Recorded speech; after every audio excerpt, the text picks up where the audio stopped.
अस्सलाम वालेकुम, मैं हूँ आपकी होस्ट अनीला रज़्ज़ाक आपके साथ और मुकम्मल घर में आज जो हमारा सेगमेंट है वो है सेहत हज़ार नेमत। सेहत हज़ार नेमत में आज जिस टॉपिक पे हम बात करने जा रहे हैं वो आजकल एक बहुत ही अहम टॉपिक है और मेरा ख़्याल है हर कोई इस इश्यू को लेके परेशान है, स्पेशली अगर हम पेरेंट्स की बात करें तो वो तो बहुत ही ज़्यादा परेशान हैं। टॉपिक है हमारा ड्राई आइज़ और स्क्रीन टाइम। जी हाँ, स्क्रीन टाइम जिसमें हमारा हर तरह का स्क्रीन टाइम आ जाता है, चाहे वो मोबाइल्स हों, टैबलेट्स हों, कंप्यूटर स्क्रीन्स हों, कुछ भी हो, जिसपे हमारे बच्चे आजकल चौबीसों घंटे जो है वो लगे रहते हैं। हमने दावत दी है हमारे एक्सपर्ट डॉक्टर तनवीर चौधरी साहब को, जो यहाँ पे मौजूद हैं, हमसे इस टॉपिक पे बात करेंगे, जो कि कंसल्टेंट आई सर्जन डिपार्टमेंट और ऑफ्थेल्मोलॉजी हैं लियाकत नेशनल हॉस्पिटल और साउथ सिटी हॉस्पिटल में। अस्सलाम वालेकुम डॉक्टर साहब, सबसे पहले तो आप ये बताइएगा कि ये ड्राई आइज़ आखिरकार है क्या चीज़? वालेकुम अस्सलाम। थैंक यू, बहुत शुक्रिया आपका मुझे इनवाइट करने का। ड्राई आई का मतलब ये है कि जो आँखों में आँसू बनते हैं, जी, जी। आइदर उनकी क्वांटिटी कम हो जाए या फिर उनकी क्वालिटी ख़राब हो जाए। अच्छा। अम, और इसके लिए ना सिर्फ़ अंदरूनी तौर पर जिस्म के अंदरूनी तौर पर कुछ बीमारियाँ इसको कॉज़ करती हैं, हुँ, हुँ। बहुत सी मेडिसिन कॉज़ करती हैं। सही। लेकिन आजकल जो एक्सपोज़र टू स्क्रीन है, बहुत देर तक बैठे हुँ, रहना, बिल्कुल। चाहे वो बड़े हों या बच्चे हों, उसकी वजह से भी आँखों के पानी थोड़ा खुश्क हो जाता है। हुँ, हुँ। जिसकी वजह से लोगों को शायद ये अंदाज़ा नहीं होता कि हम क्यों थक रहे हैं, हमारी आँखें क्यों थक रही हैं, हम कॉन्संट्रेट क्यों नहीं कर पा रहे। बिल्कुल। And they don't even realise that कि actually they are exposing their eyes बहुत देर तक स्क्रीन के ऊपर या इवन बहुत देर तक जो रीडिंग भी करते हैं, सेम इफ़ेक्ट। हुँ, हुँ। तो इसकी वज़ह से जो है वो आँसू खुश्क हो जाते हैं या उनकी क्वालिटी जो है वो जी, खराब होना शुरू हो जाती है? आँसू खुश्क हो जाते हैं। बहुत देर तक अगर आप स्क्रीन पे बैठेंगे तो हम एक बहुत इम्पोर्टेंट फ़ंक्शन जो अल्लाह ताला ने हमें अता किया है वो ब्लिंकिंग है। सही। हमारी आँखें झपकती रहती हैं हुँ, जिसकी वजह हुँ। से फ्लूइड जो है वो डिस्ट्रीब्यूट होता है। जस्ट लाइक एग्ज़ाम्पल मैं दूँ, वाइपर जैसे सही, सही। गाड़ी का वाइपर काम करता है। बिल्कुल। अगर वो बहुत देर तक एक्सपोज़र होगा स्क्रीन का, हुँ, तो हुँ। फिर ये ब्लिंकिंग लिमिटेड हो जाती है, हम बहुत देर तक स्टेयर करते हैं, हमारे स्टेयर्स इवैपोरेट हो जाते हैं। सही। जिसकी वजह से front part of the eye, जिसे हम कॉर्निया कहते हैं, like a windscreen of the eye, हुँ, हुँ। वो ड्राई हो जाता है, खुश्क हो जाता है। ओके। और जब तक वो टियर फ़िल्म नहीं आएगी, हमारी विज़न इवन जो है वो ब्लर हो जाती है। ओके। तो डॉक्टर साहब इसके सिम्पटम्स क्या हैं? हमें कैसे पता चलेगा कि अब हम जो है वो ड्राई आइज़ की तरफ जो है वो जा रही हैं हमारी आँखें? ओके, सो वेरियस सिम्पटम्स हैं, कुछ कार्डिनल सिम्पटम्स हैं, जैसे मैंने आपको बताया कि आँखों का थक जाना हुँ, या हुँ। थोड़ी देर बाद नज़र का धुंधला जाना। सही। लेकिन ज़्यादातर जो लोगों को फ़ील होता है वो ऐसे जैसे आँख के अंदर कोई चीज़ चली गई है, अच्छा। Foreign body sensation, Sandy sensation, okay. Redness रहना आँख में, विदाउट एनी रीज़न, कोई इन्फेक्शन नहीं लेकिन फिर भी रेड रहती है आँखें, हुँ, हुँ। बार-बार इचिंग करना, ख़ारिश करना, और अगेन जो है विज़न हमारी ब्लर हो जाए। सही। कभी-कभी कुछ लोगों को रिएक्शनरी जो है वो ज़्यादा टीयरिंग होती है और लगता है कि जैसे पानी बहुत ज़्यादा आ रहा है, सही। लेकिन वो आता इसलिए क्योंकि quality of tears is disturbed, हुँ, हुँ। तो जो भी टीयर्स आते हैं वो पूरी तरह वेट नहीं कर पाते। सही, सही। तो ये सारे इसके जो है वो सिम्पटम्स हो गए हैं। डॉक्टर साहब ये बताइएगा कि क्या ये इसको हम बीमारी ही कंसीडर करेंगे? ज़ाहिर है एक इश्यू है कि आपकी आँखें ड्राई हो रही हैं। क्या ये क्यूरेबल है? ड्राई आई जो है एक बहुत बड़ा सब्जेक्ट है। हुँ, इसको हुँ। आजकल हम एक और नाम देते हैं ऑक्यूलर सरफेस डिजीज़। ओके। कुछ लोगों को, जैसे मैंने कहा था, कि जिस्मानी तौर पर और बीमारियां होती हैं। हुँ, जैसे हुँ। कुछ लोगों को रूमेटॉइड आर्थराइटिस या जोड़ों की बीमारी होती है, सही। उनके मुंह खुश्क होता है, हुँ, आंखें हुँ। ड्राई होती हैं।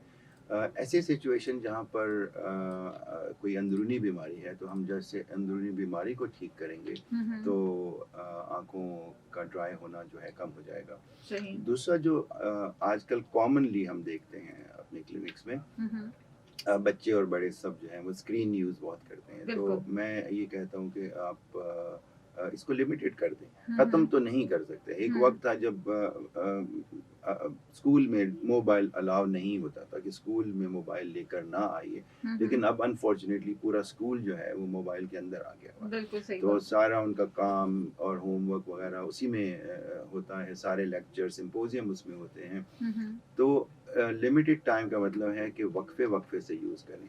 सही। और एक रूल है जिसे हम 20-20 रूल कहते हैं, use it for 20 minutes, okay. give a break for a few seconds or 20 seconds and blink few times, okay. 20 time blink करें। और ये अप्लाई होता है उन सब लोगों के लिए भी जो जो स्क्रीन यूज़ करते हैं। सही। अब इन सब के बावजूद भी अगर हमारी आंखें ड्राई रहती हैं तो देयर आर ड्रॉप्स अवेलेबल, अच्छा। आर्टिफिशियल टीयर ड्रॉप्स कहते हैं। वो उसी कंपोजिशन के होते हैं जिसमें हमारे आंसू बनते हैं। वो ड्रॉप्स फ्रीली अवेलेबल हैं। आप इससे पहले कि ड्रॉप्स खुद इस्तेमाल करें, एक कंसल्टेशन करें ताकि आई का पूरा पूरा मुआयना हो जाए। सही। और उसके बाद फिर डॉक्टर जो आपको प्रिस्क्राइब करे उसको रेगुलरली यूज़ करें। मसला हमारे पास यही आता है कि लोग जब थोड़ा बेहतर फील करने लगते हैं तो वो फिर ड्रॉप्स बंद कर देते हैं सही। और वो कैरी नहीं करते ड्रॉप्स, स्पेशली ठीक। दोज ठीक। People who work like 8 to 10 hours on computer। और फिर वो स्टॉप करने की वजह से वो फिर वो दोबारा फिर से इश्यू दोबारा से बिल्कुल क्रिएट हो जाता बिल्कुल वो है। दोबारा सही, से हो सही, जाता है। सही। तो ये ड्रॉप्स कभी स्टॉप होते हैं, मतलब डॉक्टर रिकमेंड करता है इनको स्टॉप करने के लिए, या ये है कि ये आपको थ्रू आउट जो है वो फिर यूज़ ही करने पड़ेंगे? अगर आप अपनी लाइफ़स्टाइल चेंज नहीं कर सकते हो और आपका काम चेंज नहीं कर सकते हो तो बेहतर है कि आप ड्रॉप्स डालते रहें। It's like work like a prophylaxis, इसको और ख़राब नहीं होने देती। आपको पता सही। है जो ड्राई आई है हुँ। It it can lead to infected eye, it can oh! Lead to, वो प्रोन कर देती है आई को कि हुँ। किसी भी इन्फेक्शन में। तो सही। बेहतर है कि उसको फिर आप यूज़ करते रहें। सही। ज़बरदस्त, बहुत ही इन्फॉर्मेटिव डिस्कशन हमारी हो रही है। टॉपिक है हमारा ड्राई आइज़ और स्क्रीन टाइम, और हमारे साथ मौजूद हैं डॉक्टर तनवीर चौधरी साहब, जो कि consultant eye surgeon department of ophthalmology हैं, लियाकत नेशनल हॉस्पिटल और साउथ सिटी हॉस्पिटल में। अभी हम इनसे बात करेंगे कि जो ग्लासेस लोग हटाने की कोशिश कर रहे हैं, आजकल के ग्लासेस ना पहने जाएँ और उसकी जगह जो है वो लेंसेज़ लगा लिए जाएँ, या जो डिफरेंट टाइप की सर्जरीज़ आ गई हैं, तो उसका क्या रिएक्शन है? सुन रहे हैं आप हमारा सेगमेंट सेहत हजार नेमत, और प्रोग्राम है आपका फेवरेट मुकम्मल घर। जी, तो टॉपिक है हमारा ड्राई आइज और स्क्रीन टाइम के हवाले से। सेगमेंट है हमारा सेहत हजार नेमत, और हमारे साथ मौजूद हैं डॉक्टर तनवीर चौधरी साहब, जो कि consultant eye surgeon department of ophthalmology हैं, लियाकत नेशनल हॉस्पिटल और साउथ सिटी हॉस्पिटल में। डॉक्टर साहब, अभी हमारे पास एक कॉल आई थी जुबैदा साहिबा की, और उन्होंने पूछा कि आजकल आई ट्रीटमेंट्स के लिए जो है वो लेज़र का इस्तेमाल बहुत ज़्यादा कॉमन हो गया है। तो उसके भी मज़ीद साइड इफ़ेक्ट्स भी होते होंगे, यकीनन प्रोस एंड कॉन्स हर चीज़ के होते हैं। तो ये किस हद तक सेफ़ है और किस हद तक आप रिकमेंड करते हैं? ओके, सो लेज़र जो है वो हम मुख्तलिफ़ कंडीशंस में यूज़ करते हैं और इस वक्त 5-6 डिफरेंट टाइप के लेज़र हैं। उनकी फ्रीक्वेंसी डिफरेंट है, उनके यूज़ डिफरेंट हैं। सही। तो मुझे ये नहीं पता कि वो किस बीमारी के हवाले से पूछ रही थी, क्योंकि डायबिटीज़ में और एज के साथ कुछ तब्दीलियाँ आती हैं, उसमें भी हम लेज़र यूज़ करते हैं। जो काला पानी या ग्लूकोमा से सफ़र कर रहे होते हैं उसमें एक अलग लेज़र यूज़ हो रहा होता है। सही। और जैसे आपको पता है कि कुछ लोग ग्लासेस उतरवाना चाहते हैं, उसके लिए एक अलग लेज़र यूज़ होता है। सही। लेकिन ज़्यादातर लेज़र जो हैं वो एफडीए अप्रूव्ड हैं, हम्म। बहुत ही रिसर्च के बाद अप्रूव होते हैं and most of them are safe. सही। कुछ होते हैं जिनको हम प्रोफिलैक्सिस यूज़ करते हैं कि आगे और प्रॉब्लम ना हो, स्पेशली डायबिटिक लोगों में ओके। जो चेंजेस आती हैं। लेकिन कुछ लेज़र वो हैं जो ग्लासेस उतरवाने के लिए होते हैं, वो पेशेंट की अपनी रिक्वेस्ट पे या अपने विल पे हम एडवाइस करते हैं। सही। तो yes, laser is safe depending आप किस कंडीशन में यूज़ कर रहे हैं और उसका क्या मसरफ़ है। सही। तो ऐसा भी पॉसिबल है कि अगर एज किसी पेशेंट की बहुत ज़्यादा है और फिर वो जो है वो लेज़र की तरफ जाए, तो हो सकता है कि उसके कोई साइड इफ़ेक्ट्स आए हुए हों, इस तरह की कोई सिचुएशन हो? अगेन आपके सवाल में ये स्पेसिफाई नहीं है कि वो किस लिए लेज़र कराना चाहते हैं। एज ओके। के साथ जो लेज़र का होता है वो अक्सर पीछे का पर्दा जिसे रेटिना कहा जाता है उसमें कुछ लीकेजेस आ जाती हैं, खून की नालियाँ लीक करती हैं। अगर वो स्पेशली वो डायबिटिक भी हैं तो वो उन खून की नालियों को बंद करने के लिए लेज़र होता है, जस्ट लाइक अ वेल्डिंग इफेक्ट होता है। सही। और वो बिल्कुल कामयाब होता है। तो एज के ऊपर डिपेंड नहीं करता, it's just what type of laser we are using in which condition. सही। अच्छा, एक जो मोतिया हो जाता है अक्सर आँखों में, उसके लिए जो है वो बहुत ही ज़्यादा आजकल कॉमन है लेज़र, और बहुत लोगों को जो है वो ये बीमारी हो रही है और इसका ट्रीटमेंट इसी के थ्रू हो रहा है। तो ये सही है इसका जो ट्रीटमेंट है लेज़र के थ्रू? मोतिया एक बहुत कॉमन बीमारी है, एज के साथ होती है। इसके अलावा बहुत सी इसकी वजूहात हैं। हुँ, हुँ। जैसे कुछ डायबिटिक लोग हैं या कुछ दवाइयाँ लोग लेते हैं, चोट लग जाने से मोतिया हो जाता है। अच्छा। बचपन में पैदाइशी तौर पर मोतिया होता है। मैंने 6 हफ्ते के बच्चे को भी ऑपरेट किया है मोतिया से। ओह! लेकिन जो कॉमन मोतिया है वो एज के साथ होता है, और सही। उसका इलाज हम एक टर्म यूज़ करते हैं, फेको एमल्सिफिकेशन, हुँ, जिसमें हुँ। मोस्टली हम अल्ट्रासाउंड पावर यूज़ करते हैं। और अंदर ही आँख के अंदर से उसको तोड़ के मेल्ट करके निकाल दिया जाता है। सही। एंड प्रीवियसली जो कन्वेंशनल सर्जरी होती थी वो बहुत बड़े से इंसिशन से होती थी, टाँके लगते थे। हुँ, और हुँ। अब जो 99% चांसेस ये होते हैं कि आप छोटे से इंसिशन से सर्जरी करवा लें। It takes about 5 minutes. हुँ, हुँ। और या it's a very safe surgery nowadays. I think most done surgery, और सबसे ज़्यादा सर्जरी दुनिया भर में जो होती है वो यही हो रही है। और उसकी सेफ्टी मेजर्स जो हैं बहुत ज़्यादा डिपेंडिंग कि आप कहाँ करवा रहे हैं और आप किस एनवायरनमेंट में करा रहे हैं। सही। तो उसके लिए जो है वो एनवायरनमेंट का सूटेबल होना जो है वो बहुत मैटर करता है? या बिग हॉस्पिटल या बहुत से यूनिट्स हैं जहाँ पर इसकी प्रिकॉशंस ली जाती हैं, सफाई का इंतज़ाम होता है, हाइजीन होती है, प्रॉपर वे में थिएटर बने हुए होते हैं। हुँ, हुँ। लेकिन अनफॉर्चुनेटली बहुत सी ऐसी जगह भी होंगी जो शायद इस चीज़ का ख़्याल ना रखें, तो आपका अपना थॉरो जो इत्मीनान है वो हुँ। करना बहुत ज़रूरी है सही। Before you go for any surgery. Okay. अच्छा डॉक्टर साहब, हम बात पहले कर रहे थे कि ग्लासेस जो आजकल लोग कोशिश कर रहे हैं कि ग्लासेस उतरवा लें, और अक्सर लेंसेज भी जो है वो लगा रहे होते हैं। तो क्या लेंसेज की वजह से भी जो है ये ड्राई आई वाली बीमारी जो है वो हो जाती है? ओके, बहुत ज़्यादा अगर आप लेंस लगा के रखें पूरे-पूरे दिन के लिए, अक्सर लोग अपने वर्किंग आवर्स में थ्रू आउट जो है वो ग्लासेस की जगह लेंसेज को प्रेफ़र करते हैं। या तो इसके बारे में कुछ बताएँगे? Lenses is a foreign body. आपने अपनी आँख में एक फॉरेन बॉडी रखी है। हुँ, हुँ। और मुझसे अक्सर पूछते हैं लोग कि डॉक्टर साहब लेंस लगा लें। हुँ। तो मैं उन्हें बताता हूँ कि कहीं गाड़ी पार्क करने जाएँ तो वहाँ लिखा होता है park at your own risk. हुँ, हुँ। तो मेरा जवाब यही होता है, कॉन्टैक्ट लेंस अवेलेबल हैं, हुँ। But use them at your own risk. सही। मेरी रिकमेंडेशन पे मत जाइएगा, क्योंकि जब खुदा न खास्ता इसके साथ इन्फेक्शन होती है कॉन्टैक्ट लेंस के साथ, तो हुँ, वो हुँ। बहुत सीवियर होती है। अच्छा। और ऐसे भी है कि लोगों ने अपनी आँखें ज़ाया कराई, ऐसे भी है ओह! कि लोगों ने ट्रांसप्लांट करवाए, कॉर्नियल ट्रांसप्लांट। मैंने बहुत से बच्चियों के किए हैं जिन्होंने कॉन्टैक्ट लेंस से इन्फेक्शन। और राइट नाउ इस वक्त मेरे पास 2 पेशेंट हैं, जो एक तो है बेहतर हो रही हैं, हुँ, हुँ। उनका ट्रांसप्लांट करना पड़ेगा शायद वो देखने के लिए, लेकिन दूसरी एक पेशेंट है जिन्होंने अपनी आँख लूज़ कर ली है, ओहो! और वो उसको और कोई चारा नहीं कि उसको निकालना पड़े।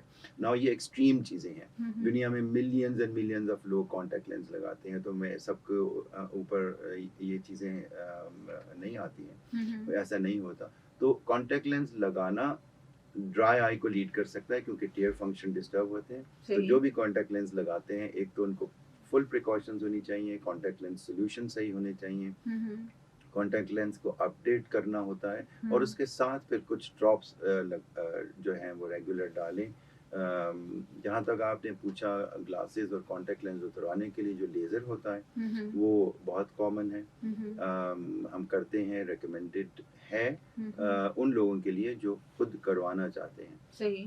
किसी के कहने पे या किसी के सजेशन पे नहीं आता है। अगर घर से कोई माँ या बाप कह रहा है कि जी बेटी का कर दें, और बेटी कह रही है कि जी मैं तो ग्लासेस से खुश हूँ, हुँ, मुझे हुँ। कोई प्रॉब्लम नहीं है, सो आई वोंट डू इट, मैं नहीं करूँगा ऐसे पेशेंट में। सही। पेशेंट खुद आए, कहे मैं ग्लासेस से तंग हूँ, हुँ, फिर हुँ। उसका एक वर्कअप होता है, और हुँ। वर्कअप अगर बताता है कि आई सेफ है, तो फिर हम laser different type of laser available है, वो हम एडवाइस करते हैं। और मेरी जो एक राय बहुत ज़रूरी है हुँ, हुँ। सब लोगों के लिए, वो ये है कि जो भी प्रोसीजर करवाएं, चाहे वो लेज़र हो चाहे कोई भी हो, उसकी प्रोज एंड कॉन्स डॉक्टर से ज़रूर पूछें। और डॉक्टर का की ड्यूटी है कि वो आपको जवाब दे, आपको आंसर करे, आप बताएं कि उनकी कॉम्प्लिकेशंस क्या हो सकती हैं, उसके नेगेटिव पॉइंट्स क्या हैं। अच्छे-अच्छे पॉइंट्स तो सब बताते हैं आपको। हम्म। तो लेज़र के बाद हाँ, ड्राई आई होती है। अच्छा। कुछ अरसे के लिए ड्रॉप्स डालने होते हैं। लेज़र के बाद हाँ, कुछ लोगों में, नॉट सब में हम्म। थोड़ा-सा नंबर रह सकता है, थोड़ा-सा नंबर वापस आ सकता है, जिसे हम रिग्रेशन कहते हैं। ओके। ये अंडरस्टैंडिंग के साथ हमें जाना है। तो मैं इसकी मिसाल एक ऐसे देता हूँ कि आपकी एक अरेंज मैरिज है और एक पसंद की शादी है। सही। अब अरेंज मैरिज जो है उसमें आपको ज़रा-सा भी वो दूसरा बंदा ज़ोर से छींक भी मार देगा ना, तो आप कहेंगे यार ये कहाँ फँसा दिया मेरे माँ-बाप ने। बिल्कुल सही। लेकिन जब पसंद की शादी होगी और आपने खुद पसंद से अपना ये प्रोसीजर करवाया है, तो फिर छोटी-मोटी जो चीज़ें हैं वो आप टॉलरेट कर लेते हैं। सही, सही। यानी कि आपकी अपनी जब तक जो है वो विल नहीं हो, जब तक आपको इसको ऑप्ट एग्ज़ैक्टली, नहीं करना एग्ज़ैक्टली, चाहिए। एग्ज़ैक्टली। डॉक्टर साहब, एक बहुत ही ज़्यादा कॉमन चीज़ जो स्पेशली हमारे यहाँ की फीमेल्स में है, वो ये जो फैशन लेंसेज़ हुँ, का हुँ। इस्तेमाल, हुँ, कि हुँ। भई कहीं शादी में जा रही हैं तो ये जी। जो डिस्पोजेबल लेंसेज़ आते हैं, इनकी क्या क्वालिटी है, किस कंपनी के हैं, क्या है, बस वो ले लेती हैं कि हमने 2 से 3 दफ़ा उसको यूज़ करना है और उसके बाद हमने उसको जो है वो डिस्पोज़ ऑफ कर देना है। तो ये किस हद तक सेफ़ हैं और ये किन-किन क्या किसी बीमारियों को जन्म देते हैं? इनको कितनी दफ़ा यूज़ करने के बाद लिटरली फेंक ही देना चाहिए? ये जो दोनों पेशेंट का मैंने ज़िक्र किया, इन दोनों ने किसी शादी पे कलर्ड कॉन्टैक्ट लेंस लगाए थे। ओह! और अच्छा, मैं अच्छा। ये कहता हूँ कि आपको जो अल्लाह ताला ने रंग दिया है ना आँखों का, वो हुँ। बहुत अच्छा है, उसको चेंज करने की कोशिश ना करें। बेशक। क्योंकि कलर्ड लेंसेज़ वो लोग लगाते हैं जो जिनको लेंसेज़ लगाने की आदत नहीं होती। सही। और लेंसेज़ लगाने की अगर आदत नहीं और कभी-कभी आपने लगाना है, तो उसमें आपका डैमेज होने के चांसेस ज़्यादा होते हैं। ओके। और कुछ अनफॉर्च्युनेटली ऐसे भी लोग हैं, कुछ फ्रेंड्स हैं जो आपस में लेंसेज़ एक्सचेंज भी करते हैं ओहो! ये कि तो बहुत ही खतरनाक है। आज आप इस कलर का लगा लें और कल मैं ये लगा लूँगी और आप मेरा लगा लीजिएगा। This is very dangerous. हुँ। मैं पर्सनली कॉन्टैक्ट लेंसेज़ लगाने के हक़ में नहीं हूँ। कलर्ड कॉन्टैक्ट लेंस लगाने के बिल्कुल भी हक़ में नहीं हूँ। सही। लोग वही लगाते हैं जो कभी-कभी लगाते हैं, उनको आदत नहीं होती। हुँ। ओकेजन्स पे आपने देखा होगा कि वो जब लगाते हैं तो एक्सटेंडेड टाइम हो जाता है, उनको पता ही नहीं होता रात को 3-3 बजे तो हमारी शादियाँ ख़त्म बिल्कुल, होती हैं। बिल्कुल ऐसा ही है। तो इसलिए उसके अंदर इन्फेक्शन होने के चांसेस ज़्यादा होते हैं। सो सही, my recommendation again will be खुश रहें जो भी अल्लाह ताला ने आपको अता किया है और सही। जो नहीं किया उसकी ख्वाहिश ही करें। डेंजरस काम ना करें अपनी आँख के साथ कम से कम। सही। अ, तो जनाब, जो फ़ैशन लेंसेज़ लगाने की बहुत ज़्यादा दिलदादा और शौकीन ख़वातीन हैं, वो सुन लीजिए कि this is not safe at all, और अगर लगा रही हैं तो बहुत ज़्यादा केयरफुल होके और अपने ही लेंस यूज़ करें, एक-दूसरे से एक्सचेंज तो बिल्कुल भी ना करें। बात करेंगे हम स्क्रीन टाइम के हवाले से कि किस तरह से जो है इसको हम रिड्यूस कर सकते हैं, ड्राई आइज़ का जो इश्यू है, स्क्रीन टाइम को रिड्यूस करते हुए। सेगमेंट है हमारा सेहत हज़ार नेमत है और मैं हूँ आपकी होस्ट अनीला रज़्ज़ाक आपके साथ। आप भी हमें कॉल कर सकते हैं 111-111-107 पे और अपनी कोई भी क्वेरी हो तो हमसे पूछ सकते हैं। कराची से बाहर वाले 021 कोड डायल करेंगे। 0345110410 हमारा व्हाट्सएप नंबर है। इसके ऊपर भी आप मैसेज करके अपनी कोई भी क्वेश्चन डॉक्टर साहब से करना चाहें तो ज़रूर कर सकते हैं।